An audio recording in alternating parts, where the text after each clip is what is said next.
1957 നടന്നതായി പറഞ്ഞു കേട്ടിട്ടുള്ള ഒരു സംഭവത്തിൽ നിന്നാണ് നമ്മൾ തുടങ്ങുന്നത്. 57 ഐതിഹാസികമായ തെരഞ്ഞെടുപ്പ് കഴിഞ്ഞു. കോൺഗ്രസ് പാർട്ടിക്കും PSPക്കും മുസ്ലിം ലീഗിനുമൊക്കെ തിരിച്ചടിയുണ്ടായി. കമ്മ്യൂണിസ്റ്റ് പാർട്ടി ഇന്ത്യ ചരിത്രത്തിൽ ആദ്യമായി ബാലറ്റ് പെട്ടിയിലൂടെ അധികാരത്തിലേറുകയാണ്.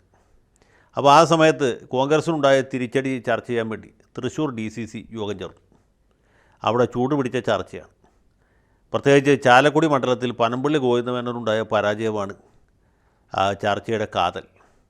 കോൺഗ്രസിൻ്റെ കുത്തക മണ്ഡലമാണ് ചാലക്കുടി. പനമ്പള്ളി ആണെങ്കിൽ കേരള അടിസ്ഥാനത്തിലല്ല, അഖിലേന്ത്യാ അടിസ്ഥാനത്തിൽ തന്നെ അറിയപ്പെടുന്ന ആ നേതാവും മുൻ മുഖ്യമന്ത്രിയും അതിലുപരി വലിയ ഭരണഘടനാ വിദഗ്ധനുമാണ്. അപ്പോൾ എന്തുകൊണ്ട് പനമ്പള്ളി തോറ്റു എന്ന വിഷയത്തിലാണ് ഈ ചർച്ചക്കാരധികവും മുന്നോട്ട് പോകുന്നത്. മറ്റ് മണ്ഡലങ്ങളൊക്കെ കൂടുതൽ പരാമർശിക്കപ്പെടുന്നുണ്ട്. എല്ലാ അഭിപ്രായങ്ങളും അവസാനിച്ചു. എല്ലാ കണ്ണുകളിലും പനമ്പള്ളിയിലേക്കായി. എന്തുകൊണ്ട് തോറ്റു എന്ന വിഷയത്തിൽ പനമ്പള്ളി വളരെ ആധികാരികമായ ഒരു അഭിപ്രായം പറയും എന്നെല്ലാവർക്കും അറിയാം. പനമ്പള്ളി എഴുന്നേറ്റ് നിന്നു. ഒരു നിമിഷം മൗനമായി നിന്നതിന് ശേഷം പറയും, ചാലക്കുടിയിൽ പനമ്പള്ളി ഗോവിന്ദമേനോൻ തോക്കുന്നതിന് 2 കാരണങ്ങളാണ് ഉള്ളത്. ഒന്ന്, CG ജനാർദ്ദന് കിട്ടിയ അത്ര വോട്ട് പനമ്പള്ളിക്ക് കിട്ടിയില്ല. രണ്ടാമതാണ് പ്രധാനപ്പെട്ട കാരണം. അപ്പോൾ എല്ലാവരും ചെവി ഓർത്തു, അതൊരു വലിയ കാരണമായിരിക്കുമല്ലോ. അപ്പോൾ അദ്ദേഹം പറഞ്ഞു, രണ്ടാമത്തെ കാരണം CG ജനാർദ്ദന് പനമ്പള്ളിയേക്കാൾ കൂടുതൽ വോട്ട് കിട്ടി, അതുകൊണ്ടാണ് പനമ്പള്ളി തോറ്റത്. അപ്പോൾ എല്ലാവരുടെ സംശയം തീർന്നു. 2 കാരണങ്ങളാണ്. ഒന്ന്, CG ജനാർദ്ദന് കിട്ടിയ അത്ര വോട്ട് പനമ്പള്ളിക്ക് കിട്ടിയില്ല. 2, പനമ്പള്ളിക്ക് കിട്ടിയേക്കാൾ കൂടുതൽ വോട്ട് CG ജനാർദ്ദന് കിട്ടി, അതുകൊണ്ട് CG ജനാർദ്ദനും ജയിച്ചു, പനമ്പള്ളി തോറ്റു. ഇതാണ് കാരണം, അതല്ലാതെ വേറെ യാതൊരു കാരണവുമില്ല. അപ്പോൾ ഇത് തന്നെയാണ് ഇപ്പോൾ കേരളത്തിലും രാജ്യത്തെമ്പാടും സംഭവിച്ചു കഴിഞ്ഞത്. BJPക്ക് കിട്ടിയ അത്ര വോട്ട് കോൺഗ്രസിന് അഖിലേന്ത്യാ അടിസ്ഥാനത്തിൽ കിട്ടിയില്ല. സംസ്ഥാനത്ത് കോൺഗ്രസിനും സഖ്യകക്ഷികൾക്ക് കിട്ടിയ അത്ര വോട്ട് CPMനും സഖ്യകക്ഷികൾക്ക് കിട്ടിയില്ല. CPMൻ്റെ കൂടുതൽ സ്ഥാനാർത്ഥികൾ തോറ്റു, കോൺഗ്രസിൻ്റെ കൂടുതൽ സ്ഥാനാർത്ഥികൾ ജയിച്ചു. ഒരു സീറ്റിൽ മാത്രം BJP ജയിച്ചു. ഇത്ര കാര്യമുള്ളൂ. പക്ഷേ നമ്മുടെ പത്രങ്ങളും ഈ വിശാരദന്മാരും ഒക്കെ ഇങ്ങനെ തലനാരിഴ കയറി പരിശോധിച്ചുകൊണ്ടിരിക്കുകയാണ്.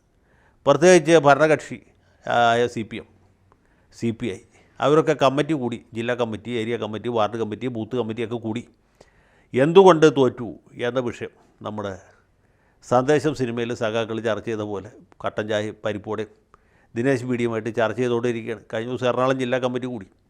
നമ്മുടെ സ്ഥാനാർത്ഥി വളരെ മിടുക്കിയും പരമയോഗ്യമായിരുന്നു, പക്ഷേ വോട്ട് നമുക്ക് കിട്ടിയില്ല. നമ്മുടെ സ്ഥാനാർത്ഥിയുടെ പ്രസംഗം കേൾക്കാമെന്ന ആളുകൾ ബഹുഭൂരിപക്ഷവും എതിർ സ്ഥാനാർത്ഥിക്ക് വോട്ട് ചെയ്തു. നമ്മൾ തോറ്റു എന്ന കാര്യം ജില്ലാ കമ്മിറ്റി അംഗീകരിച്ചു. തോറ്റു എന്ന് അംഗീകരിച്ചില്ലായിരുന്നെങ്കിൽ പെട്ടുപോനെ.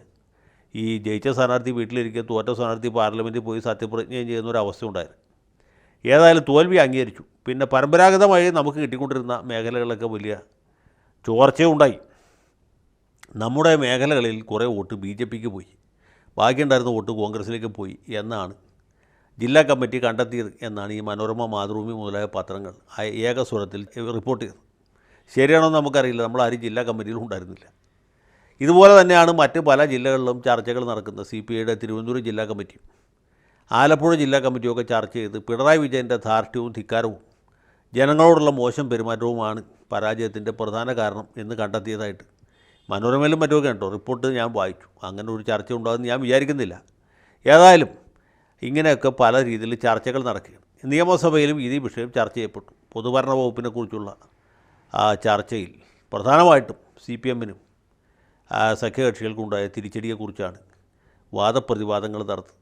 CPMൻ്റെ വോട്ടുകൾ ഒലിച്ചുപോയി, അതിൽ കുറേ BJPക്ക് കിട്ടി എന്നാണ് പ്രതിപക്ഷ നേതാവ് സതീശനും മറ്റ് മാന്യ മെമ്പർമാരും പറയുന്നത്. പക്ഷേ മുഖ്യമന്ത്രി പറയുന്നത് അങ്ങനെയല്ല. പുള്ളി പറയുന്നത് 19 സീറ്റിൽ ഞങ്ങൾ തോറ്റു എന്നുള്ളത് ശരിയാണ്, പക്ഷേ ഒരു സീറ്റിൽ കോൺഗ്രസ് തോറ്റാണ് ഏറ്റവും ഗുരുതരം. ആ ഒരു സീറ്റിൽ കോൺഗ്രസിൻ്റെ നിന്ന് പോയത് BJPയിലേക്കാണ്. BJPയെ ജയിപ്പിച്ചത് കോൺഗ്രസ്സാണ്. അത് മാത്രമല്ല, ഞങ്ങളുടെ പരാജയം എന്ന് പറഞ്ഞൊരു പരാജയമല്ല. അത് ഗോവിന്ദൻ മാഷ് നേരത്തെ പറഞ്ഞു.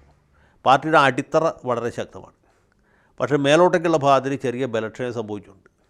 ബേസ്മെൻറ്റിന് ചെറിയ കുഴപ്പമുണ്ട്. ഭിത്തികളൊക്കെ വീണ്ടു, ചിലയിടത്തൊക്കെ പൊളിഞ്ഞു, മേൽക്കൂര ഇടിഞ്ഞു പൊളിഞ്ഞ് താഴെ വീണു, അതിൻ്റെ ഓടുകളെല്ലാം പൊട്ടി, മോന്തായം വളഞ്ഞു, കഴുക്കോലൊടിഞ്ഞു. ഇതൊക്കെ കഴിഞ്ഞാൽ പക്ഷേ അടിത്തറയ്ക്ക് യാതൊരു തകരാറും പറ്റിയിട്ടില്ല. എന്നാൽ ഗോവിന്ദൻ മാഷ് താത്വികമായിട്ട്, സൈദ്ധാന്തികമായിട്ട്, മാർക്സിസം ലെനിനിസം ഇതിൻ്റെയൊക്കെ അടിസ്ഥാനത്തിൽ ഷാഡനോവിൻ്റെ സിദ്ധാന്തങ്ങളും കൂടി ഉദ്ധരിച്ചുകൊണ്ട് നമുക്കാർക്കും കേട്ടാൽ പെട്ടെന്ന് മനസ്സിലാകാത്ത ഭാഷയിൽ പറഞ്ഞത്. അദ്ദേഹം പാർട്ടിയിൽ ഇപ്പോൾ ഉള്ള ഏറ്റവും വലിയ ബുദ്ധിജീവിയും കുമാരപിള്ള സാറും ആയതുകൊണ്ട് കേട്ടവരൊക്കെ മാഷ് പറഞ്ഞതിൽ എന്തോ ന്യായമുണ്ട് എന്ന് വിചാരിച്ചു. പക്ഷേ മുഖ്യമന്ത്രി പറയുമ്പോൾ അങ്ങനെയല്ലോ, അദ്ദേഹം അസംബ്ലിയിലാണ് പറയുന്നത്. അസംബ്ലിയിൽ നമുക്ക് എന്തും പറയാം എങ്കിൽ പോലും അദ്ദേഹത്തിൻ്റെ വിശകലനം അനുസരിച്ച് തീർച്ചയായിട്ടും ഇവിടെ പരാജയം സംഭവിച്ചിട്ടുള്ള കോൺഗ്രസ്സിനാണ്. കോൺഗ്രസിൻ്റെ കൊള്ളരായ്മ കൊണ്ട് ഒരു സീറ്റ് അവർക്ക് നഷ്ടപ്പെട്ടു. അത് തൃശ്ശൂർ സീറ്റാണ്. അവിടെ മുരളീധരൻ 3-ാം സ്ഥാനത്തായിപ്പോയി. ആ സീറ്റിൽ സുരേഷ് ഗോപി എന്ന് പറഞ്ഞ BJP-കാരൻ ജയിച്ചു. അയാൾ ഡൽഹിക്ക് പോയി, ഇപ്പോൾ കേന്ദ്രമന്ത്രിയുമായി. ഇപ്പോൾ ഇതാരുടെ കുറ്റമാണ്? അത് തീർച്ചയായിട്ടും കോൺഗ്രസിൻ്റെ മാത്രം പരാജയമാണ്. ഇനി അതിൻ്റെ പേരിൽ പ്രതിപക്ഷ നേതാവ് VD സതീശനും KPC പ്രസിഡന്റ് K സുധാകരൻ രാജിവെക്കണം എന്ന് അദ്ദേഹം പറയുമെന്ന് ഞാൻ പേടിച്ചു. പക്ഷേ അത് പറഞ്ഞില്ല. അത് അദ്ദേഹം മാന്യത കൊണ്ട് പറയാമായിരുന്നതാണ്. പക്ഷേ ഇവർ രണ്ടുപേരും രാജിവെച്ച് തല മുണ്ടനം ചെയ്ത് മറ്റേ കാഷായ വസ്ത്രം ധരിച്ച് ഒരു കാവടിയും എടുത്ത് പഴനിക്ക് പോകണം. ഹരഹരോ ഹരഹര സ്വാമിയേ ഹരഹര എന്ന് പറഞ്ഞ് K സുധാകരനും VD സതീശനും കൂടി പഴനിമലയ്ക്ക് ഒരു തണ്ടി പഴനിമലയ്ക്ക് പോകണം എന്നാണ് മുഖ്യമന്ത്രി പറഞ്ഞതിൻ്റെ അർത്ഥം. നേരെ വെച്ച് CPM-ന് അങ്ങനെയല്ല, യാതൊരു പരാജയവും സംഭവിച്ചിട്ടില്ല. 19 പേര് തോറ്റുപോയി, ഒരാൾ 3-ാം സ്ഥാനത്തായിപ്പോയി എന്നുള്ളത് ഒഴിച്ചാൽ വേറെ യാതൊരു തകരാറും സംഭവിച്ചിട്ടില്ല. അല്ലെങ്കിൽ തന്നെ CPM തോക്കുക എന്നുള്ളൊരു സംഭവം ഇല്ലല്ലോ. ഇടതുമുന്നണി തോക്കാൻ പാടില്ല. ഇടതുമുന്നണി ജയിക്കുകയാണ്, ജയിച്ചുകൊണ്ടേ ഇരിക്കുകയാണ്. കഴിഞ്ഞ തവണ 19 സീറ്റിൽ ഡീസൻ്റായിട്ട് ജയിച്ചു. ഇത്തവണയും 19 സീറ്റിൽ ജയിച്ചു. തോറ്റുപോയത് ജനങ്ങളാണ്. ജനങ്ങൾക്ക് ബുദ്ധിയില്ലാത്തതുകൊണ്ട്, വിവരമില്ലാത്തതുകൊണ്ട്, വിവേകമില്ലാത്തതുകൊണ്ട്, ഇന്ത്യൻ രാഷ്ട്രീയത്തിൽ ഇടതുപക്ഷത്തിലുള്ള സവിശേഷമായ സ്ഥാനത്തെക്കുറിച്ച് ബോധ്യമില്ലാത്തതുകൊണ്ട് എന്ത് സംഭവിച്ചു? നമ്മുടെ ചില സ്ഥാനാർത്ഥികൾക്ക് സാങ്കേതികമായി കോൺഗ്രസ്സുകാർക്ക് കിട്ടിയേക്കാൾ കുറവ് വോട്ടാണ് കിട്ടിയത്. അതൊരു പരാജയമായിട്ട് കണക്കാക്കേണ്ടതില്ല. ഒന്നാമത് മാർക്സിസം ലെനിനിസം അനുസരിച്ച് ഈ ബൂർഷ്വ തെരഞ്ഞെടുപ്പിൽ തന്നെ അർത്ഥമില്ല. തെരഞ്ഞെടുപ്പൊക്കെ തന്നെ അസംബന്ധമാണ്. ചൈനയിൽ തെരഞ്ഞെടുപ്പിട്ടു. സോവിയറ്റ് യൂണിയനിൽ സ്റ്റാലിൻ്റെ കാലത്ത് വല്ല തെരഞ്ഞെടുപ്പും ഉണ്ടായിരുന്നു? ഇല്ല. എന്നാലും സഖാവ് സ്റ്റാലിൻ തന്നെ അങ്ങനെ മരണപര്യന്തം ഭരണം തുടർന്നു.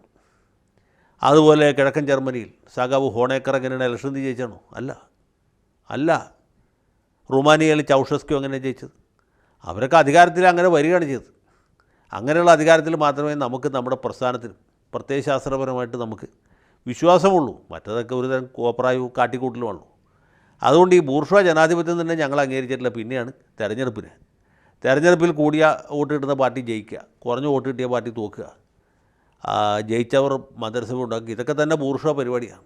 അങ്ങനെയുള്ള ബൂർഷ്വ ജനാധിപത്യത്തിൽ മാർക്സിസം ലെനിനിസം അടിസ്ഥാന പ്രമാണമായിട്ട് അംഗീകരിച്ചിട്ടുള്ള, അല്ലെങ്കിൽ സ്റ്റാലിനെ ആരാധനാമൂർത്തിയായി കാണുന്ന communist party of India Marxist വിശ്വസിക്കുന്നില്ല.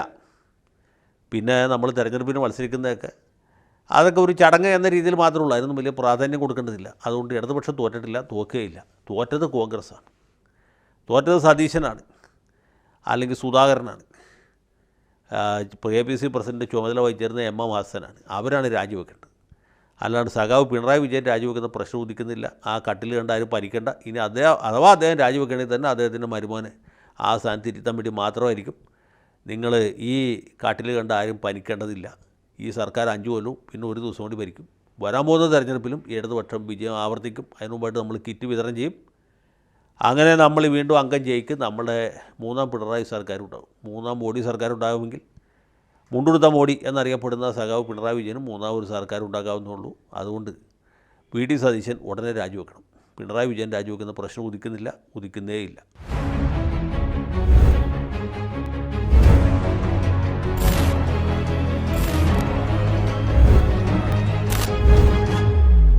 കൂടുതൽ വാർത്തകളും വിശേഷങ്ങളും നിങ്ങളിലേക്ക് എത്താൻ ABC മലയാളം സബ്സ്ക്രൈബ് ചെയ്യുക, ബെൽ ബട്ടണും അമർത്തുക.